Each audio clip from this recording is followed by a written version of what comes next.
Last September, I picked up a game that had been sitting on my Steam wishlist since early 2017. When I first saw it suggested to me, I was entranced, but didn't want to spend the asking price on something that I might not get a decent return on.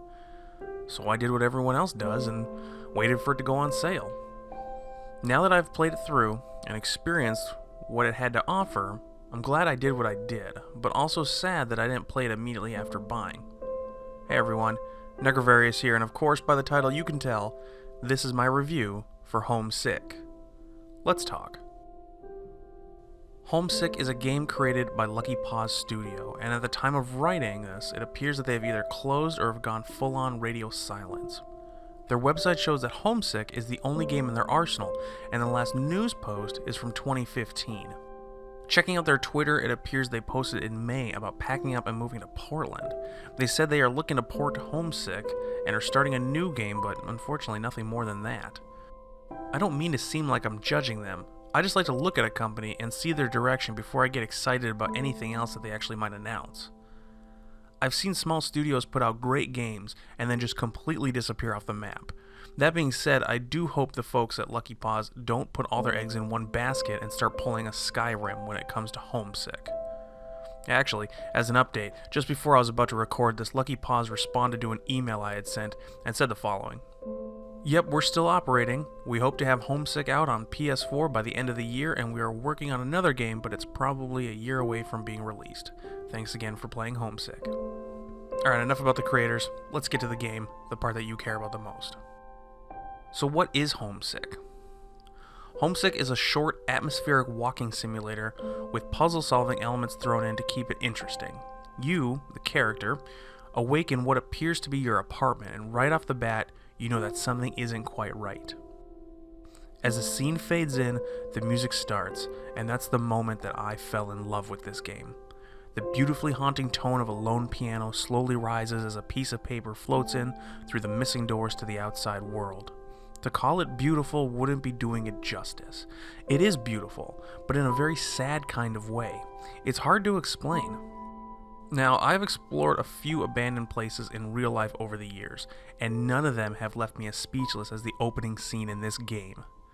I think even Stanley Kubrick would applaud at how perfect all the elements fit together in the first few seconds.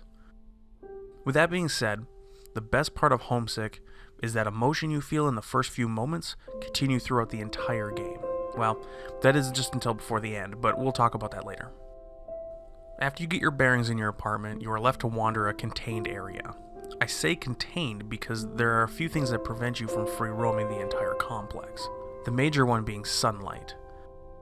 For reasons that you will find out as you play the game, sunlight is not your friend. If you go too far into the light, your screen blinds you and the game stops you from moving.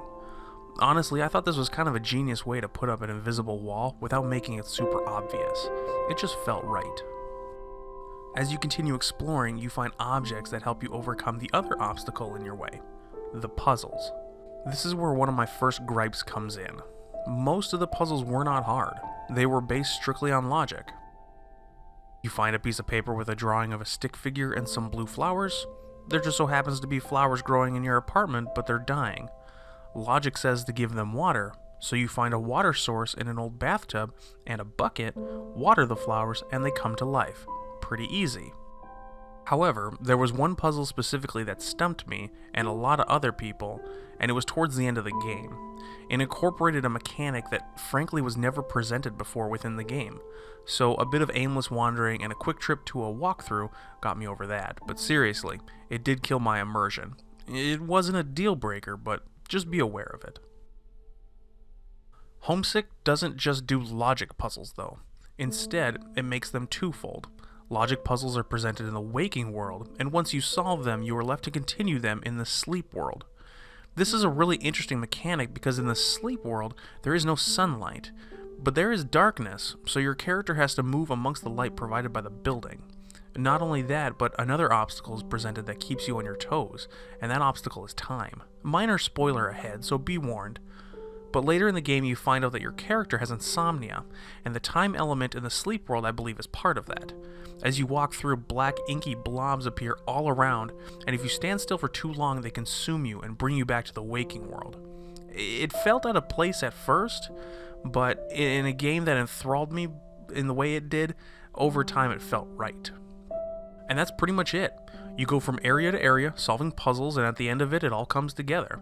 I will say in order to understand the game, though, you do have to go back and read all the notes left throughout the areas. They weren't available in the beginning because it requires you to solve a puzzle. They're short, but they offer insight as to why the world is as it is. I think it's good to go back and read them, or else I would have no idea anything about the game. Alright, now that we got the general synopsis out of the way, let me go ahead and break down the game into my personal scoring system. Do beware of spoilers here. My first criteria is storyline. That's actually pretty tough for a game like this because the storyline is dependent on going back through and reading all of the news clippings and notes that you couldn't read at the beginning of the game. Once you piece it together, it's not the most complex of stories, but it does the job well.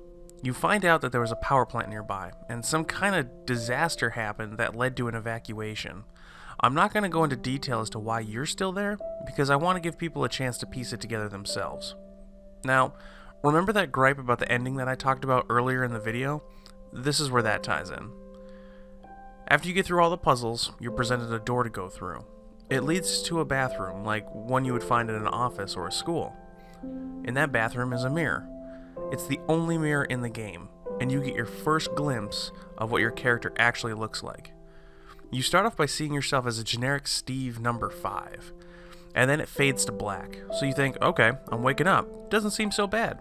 But then when you come to waken, you see what you really look like, which caught me completely off guard. It was jarring, and honestly, it left me feeling dirty. The game sets such a peaceful tone and safe-feeling atmosphere, and then all of a sudden it throws that at you. It really offset me, and that's why I'm going to give this story rating a 3 out of 10. Honestly, I think they could have done that moment better. I'm not against any scary games, but to just change direction and throw something like that at the player felt super cheap. I've seen a few other games do it as well, and it always left me feeling unsatisfied at the end. It wasn't some epiphany or a reward for your, hard endeavor. It was a gross, horrible truth, and I'm sure that's what the developers wanted to happen and wanted to portray, but I personally didn't like it that much. Next on the list of criteria is audio and visual, and I'm sure by the description given earlier, you know exactly what I'm going to say. Despite the shortcomings of the story, the game makes up for it in atmosphere. The graphics do well to depict the decay of the building without being repetitive, and the musical score accompanies the visuals to set the mood. It's both beautiful and sad at the same time, and that takes some real talent to balance out. I could talk about it forever, so to save some time, I will just say it earns a 9 out of 10 in my book. As much as the game sticks with the aesthetics, it doesn't venture far from it, and I would have liked to see a little bit more variety in the textures and decor. Honestly though, it's a small nitpick, but that's kind of what I'm here to do. Lastly, let's talk about the mechanics of the game. The game itself runs smooth. I had no hiccups while I was playing it. The controls feel fine, and the inventory system for the items you use to solve puzzles was easy and out of the way. There was no over-the-top menus to navigate. Instead, you just use your mouse for all the interactions. Well, besides walking. And that really helped it immerse me more into the scene. I'm not saying anything in this game was revolutionary, but it did the job well, and I'll give it an 8 out of 10. Very solid for a puzzle game. So the ultimate question comes around. Would I recommend Homesick? Honestly, yeah. I would highly recommend this game. However, I would not recommend buying it at full price, which at the time of this recording is $14.99 USD. For the length of play you get, which is about 2.5 hours, it leaves you wanting more. So do what I did and wait for it to go on sale, which seems to be kind of frequent. Now, that's not me saying that the developers don't deserve the good pay for their game. I'm just saying for the overall presentation and atmosphere, it left me hungry and wanting more. And that's it. That's what I think of Homesick.